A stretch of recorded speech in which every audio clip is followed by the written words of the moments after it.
বাংলাদেশের ঘটে যাওয়া যে কোনো ঘটনা নিয়েই জনমত জরিপ প্রকাশিত হয়। একইভাবে আগামী নির্বাচন নিয়েও একটি জরিপ প্রকাশিত হয়েছে, যেখানে জামায়াত দুর্দান্তভাবে এগিয়ে। জরিপে বাজিমাত বলা যায় জামায়াতের, কারণ সব ক্যাটাগরিতে জামায়াত এগিয়ে। এখন কথা হলো, সব ক্যাটাগরিতে আমি কেন বললাম?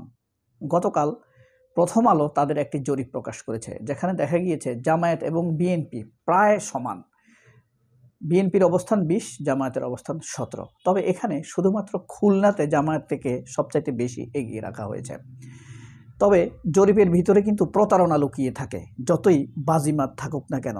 এই জরিপের ভিতরেই প্রতারণার বীজ ঢুকিয়ে দেওয়া হয়, উপাদান ঢুকিয়ে দেওয়া হয়, এবং সেই উপাদান দিয়ে মতবাদীরা বা সংবাদ নিয়ে যারা রাজনীতি করে, জরিপ নিয়ে যারা রাজনীতি করে, তাদের মূল উদ্দেশ্যটা লুকায়িত থাকে। এই জরিপটা নিয়ে আমরা একটি তুলনামূলক আলোচনা করব, এখানে কি দাঁড়ায়। চলুন আমরা একে একে বিশ্লেষণ করি। আশা করি পুরো ভিডিওতে থাকবেন সাথে, এবং ভিডিওটা যদি ভালো লাগে অবশ্যই লাইক করবেন, কমেন্টস করবেন, আর যদি প্রথম দেখে থাকেন সাবস্ক্রাইব করবেন। আপনারা খেয়াল করে দেখেছেন, আমি কিন্তু এটা খুব একটা বলি না, আজকে অনুরোধ করলাম, মন চাইল। বাংলাদেশের ভারতপন্থী বা আওয়ামী লীগের পত্রিকা হিসেবে খ্যাত প্রথম আলো একটি জরিপ প্রকাশ করেছে। এখানে দেখানো হয়েছে ব্রিটেন ভিত্তিক একটি নির্বাচনী জরিপ।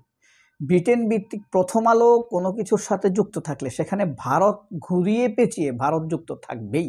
ব্রিটেন ভিত্তিক হলেও দেখা গেছে এই প্রতিষ্ঠানটি ভারতের।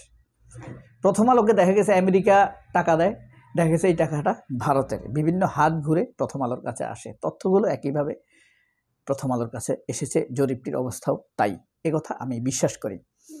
এই জরিপে তরুণদের ভোটের কথা বিবেচনা করা হয়েছে, যারা মাদ্রাসায় পড়ে, যারা ইংলিশ মিডিয়ামে পড়ে, আর যারা জেনারেল বাংলাদেশি মিডিয়ামে পড়ে। এখানে দেখানো হয়েছে যে তরুণরা বেশি 10 ভাগ তরুণ মনে করে এখনও আওয়ামী লীগকে ভোট দিবে। এটাই হলো এই জরিপের কি পয়েন্ট। দেখানো হয়েছে 10% এখনও সরাসরি মুখে প্রকাশ করে আওয়ামী লীগকে ভোট দিতে চায়। তার মধ্যে 18% তরুণ বলতে রাজি নয় তারা কাকে ভোট দিবে। সেখান থেকেও আরও একটা পার্সেন্টেজ এটার সাথে যুক্ত হবে। এই জরিপের মধ্যে জামায়াতকে এগিয়ে রেখেছে। জামায়াতপন্থীরা খুব বেশি এটা পড়বে এবং একরকম আস্থা রাখবে। আবার বিএনপিকে এখানে ভয় লাগানো হয়েছে। বিএনপির জনপ্রিয়তা জামাতের পর্যায়ে কমে এসেছে। বিএনপির উচিত আওয়ামী লীগের ভোট টানার জন্য চেষ্টা করা, এই মেসেজ বিএনপিকে দেওয়ার চেষ্টা করা হয়েছে। এই নিউজটির উপরে বিএনপি আস্থা রাখবে ভয়ে। বিএনপি এই নিউজটি পড়বে ভয়ের কারণে, আর জামায়াত পড়বে আনন্দের কারণে। এই আনন্দে আর ভয়ে পড়ার মাধ্যমে জামাত চাইবে আমরাও আওয়ামী লীগের ভোটটা টানি, এবং বিএনপি চাইবে আমরাও আওয়ামী লীগের ভোটটা টানার চেষ্টা করি। তাহলে আমাদের জরিপের মান, পার্সেন্টেজ আরও বেড়ে যাবে। তবে এই জরিপকে কিছুটা গুরুত্ব দিতে তো হবেই, একদম গুরুত্ব দেওয়া যাবে না, আবার বেশি গুরুত্ব দেওয়া যাবে না। কারণ কি জানেন? কারণ হলো এই জরিপে সার্ভেতে মতামত দিয়েছে মাত্র 2545 জন মানুষ, যেখানে 4 কোটি ভোটার। এবং দেখানো এই সাধারণত আরবান এরিয়াতে এই জরিপের ফল প্রকাশ করা, মতামত নেওয়া হয়েছে। তো এক্ষেত্রে জামায়াত খুব উদ্বেলিত হওয়ার কারণ নেই। তবে এটা একটা বাজিমাত বটে। আওয়ামী লীগ বা ভারত আওয়ামী লীগকে রিলেভেন্ট করতে গিয়ে, আওয়ামী লীগের গুরুত্ব বাড়াতে গিয়ে জামায়াতকে একটু গুরুত্ব দিতে হচ্ছে। এটার প্রমাণ হলো ভারত সবচাইতে খারাপ জানে এনসিপিকে, সেই এনসিপিকে খারাপই দেখানো হয়েছে। অর্থাৎ এনসিপি একটি আসনও পাবে না, এমনভাবে প্রমাণ করা হয়েছে। এই হলো জরিপের সারমর্ম। আবার বলি, এই জরিপের মাধ্যমে আওয়ামী লীগকে গুরুত্বপূর্ণ হিসেবে তুলে ধরা হয়েছে। দেখানো হয়েছে এখনও তারা 20%-এর উপরে ভোট পাবে। এখনও 10% তরুণ ঘোষণা দিয়ে আওয়ামী লীগকে ভোট দিতে চায়। আওয়ামী লীগ, বিএনপি এবং জামায়াত উভয়ে আওয়ামী লীগের ভোট টানার যেন চেষ্টা করে, আওয়ামী লীগকে গুরুত্বপূর্ণ করে তোলে। মূল টার্গেট, প্রথম আলোর টার্গেট হলো এটা। আবার গুরুত্বহীনও আমি বলছি না, এখানে আরেকটি ফ্যাক্টর আছে। সেখানে দেখা যাচ্ছে যে এই জরিপের যে সকল তরুণেরা অংশগ্রহণ করেছে, এই তরুণেরা কেন ভোট দিতে চায়, ভোটের প্রতি আগ্রহ কি, এই প্রশ্নেই সব ভ্যানিশ হয়ে যাবে। কারণ কি, তরুণরাই শেখ হাসিনাকে তাড়াবার জন্য সবচাইতে বেশি ভূমিকা রেখেছে, এক। দ্বিতীয়ত হইল, আওয়ামী লীগের কারণে এই তরুণরা জীবনে এখনো ভোট দিতে পারে নাই। সে আওয়ামী লীগকে এই তরুণরা ভোট দিবে, জরিপের শুভঙ্করের পাখিটা এখানে, মানে ফাঁকিবাজি। আর এই জরিপ করেছে কারা? এই জরিপের প্রধান পৃষ্ঠপোষক না, মানে ড্রাইভিং পার্সন হলো ডেভিড বার্গম্যান। ডেভিড বার্গম্যানের কাজই হলো আপনার সব কিছুর বিরুদ্ধে থেকে গুরুত্ব অর্জন করা, পশ্চিমাদের কাছে নিজের গুরুত্ব তুলে ধরা। সেটা কিভাবে? এর আগে 2001 সালে যখন বিএনপি ক্ষমতায় আসে, এই ডেভিড বার্গম্যান কিন্তু ডক্টর কামালের জামাই, সে ধর্মে ইহুদি, পেশায় সাংবাদিক। সে তখন শুরু করে যুদ্ধাপরাধীদের বিচার নিয়ে। দেখেন, আবার যখন যুদ্ধাপরাধীদের বিচার শুরু হলো, তখন সে জামায়াতের সাথে একটা সুসম্পর্ক গড়ে তোলে।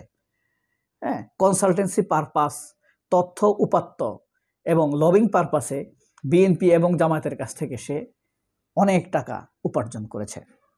যাই হোক, এদের কাজই হলো যে কোনো সেন্সিটিভ বিষয়ের বিরোধিতা করা এবং নিজের গুরুত্ব তুলে ধরা।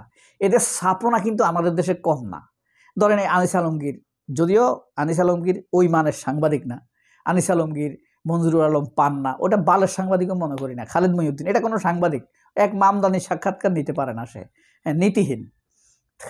তার বসে তাদেরকে থাপড়াইতে বলছে, মানে স্টুপিড বলছে। তো এই জরিপকে কেন গুরুত্ব দিবে জামায়াত? গুরুত্ব দিবে এই কারণে, এটি রেফারেন্স দেওয়ার একটি বিষয়, সমাজে রেফারেন্স দেওয়ার, অ্যাক্টিভিজম করার, মানুষকে বোঝাবার একটি বিষয় যে আমাদের জনপ্রিয়তা বেড়েছে, জামায়াতের জনপ্রিয়তা বেড়েছে। এ কথা বলার জন্য কি প্রথম আলো জরিপ লাগবে? কোনো দরকার নাই। মানুষের পারসেপশন, প্রেডিকশানই যথেষ্ট। কারণ এদেশের মানুষের প্রেডিকশান কখনো ভুল হয় না, ঠিক আছে? আওয়ামী লীগ কত শক্তভাবে বসেছিল, কিন্তু এদেশের মানুষ প্রেডিকশন করেছে যে কোনো সময় দুর্ঘটনা ঘটে যেতে পারে। মাত্র 36 দিনের দাবরানিতে শেখ হাসিনা পালিয়েছে। মানুষের প্রেডিকশনের বাইরে কিছু নাই। আমাদের দেশের আমরা অনেককেই দেখি ইসলামের মান বাড়ানোর জন্য অমুসলিমদের বাণী ধার করে, অ্যারিস্টটলের বাণী ধার করে, সরি অ্যারিস্টটল না, আপনার এই বিভিন্ন পাদ্রীদের বাণী ধার করে। এরপরে টলস্টয় নামের একজন বিখ্যাত লেখক আছে না, টলস্টয়ের বাণী ধার করে, যে আব্রাহাম লিঙ্কনের বাণী ধার করে। তারা মোহাম্মদ সাল্লাল্লাহু আলাইহি সাল্লামের ব্যাপারে কি বলেছেন সেগুলো দিয়ে ইসলামের বাণী ভার করতে চায়। এরপরে আপনার ডব্লিউ.এইচ. হার্ট এর যে বিশ্বের 100 শ্রেষ্ঠ মনীষী, আমারও কিন্তু এই নামের একটা বই আছে, বাংলাদেশের 100 শ্রেষ্ঠ মনীষী, বিশ্বের না, ওইটা হলো বিশ্বের, আমারটা হলো বাংলাদেশের, বাঙালি না। কারণ এখানে সন্তুলার মা আছে, সন্তুলার মা তো বাঙালি না।